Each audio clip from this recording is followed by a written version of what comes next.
অল্পনা বয়সে সুফিনা সেরি আমার মনটা কেবলি চুরি সত্যি কইরা বল না সেরি কোন জেলায় বাড়ি বাড়ি আমার গুলো বাবা বাপের নাম এক্সকিউজ মি আলা ভোলা এক্সকিউজ মি এটা তো একটা পাবলিক ট্রান্সপোর্ট, অনেক মানুষ এখানে রেস্ট করছে, আপনারা এভাবে চিৎকার চেঁচামেচি করে গান গাচ্ছেন, হাসাহাসি করছেন, অনেকে বিরক্ত হচ্ছে তো। পাবলিক ট্রান্সপোর্ট সরি, তাহলে আবার শুরু থেকে শুরু করি। হ্যাঁ চল 1 2 3 তো অল্পনা বয়সে সুফিনা সেরি তুমি এখানে আসো, এসে আসো। বডিগার্ড ভাইয়া, আপনি না অনেক স্মার্ট। আমি আমার জীবনে এরকম স্মার্ট বডিগার্ড দেখিনি, তাই না রে? এই চা, এই আপনারা চা খাবেন? আমরা চা খাই না। হ্যাঁ, আমরা চা খাবো। হ্যাঁ খাবো।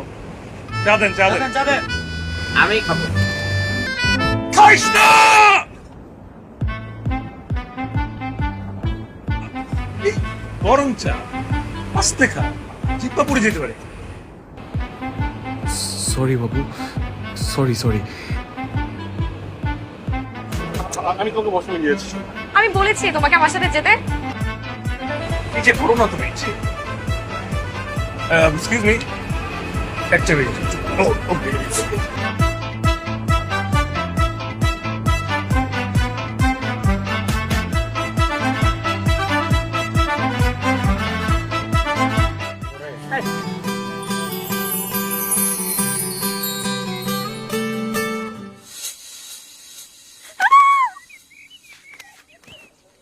আরে বিয়ের গনে চলে এসেছে আমাকে নিতে। আমার বোন আসবে আর আমি আসবো না, একটা কথা হইলো। সার্কে সাহেব, এটা আপনার ভাবি। ওহ, আগে বলবা না? ছবি না পাঠাইলাম আরে ওটা তো ফিল্টার করা ছবি। তো আর ভাবি বাস্তবে এত সুন্দর, কিন্তু সামনাসামনি মানে চিনতেই পারিনি ছবির সাথে। ঠিক আছে। আপনি জিতছেন। হ্যাঁ সেই। চলো চলো। এক মিনিট, হ্যাঁ, ভাবি যদি এত সুন্দর হয়, তোমার শালি টালি নাই কোনো? শালি আমার খালি শালি পেছনে তো দেখো। ওই তোমরা এত লেট কেন? খুব মিস করছিলেন মনে হয় দুলা ভাই।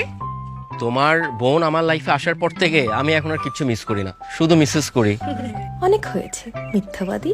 তাহলে আর সকালের ট্রেনে এসে কি বা লাভ হলো? কিন্তু তোমাদের ছাড়া বিয়ের আসর একদমই জমতেছিল না। দুলা ভাই, রিয়া কিন্তু আমাকে বলেছে আপনি নাকি খুব ভালো পাম্পট্টি দিতে পারেন।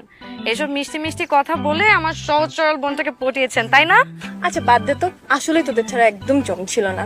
তোদের জার্নি কেমন হলো? সব ঠিকঠাক তো?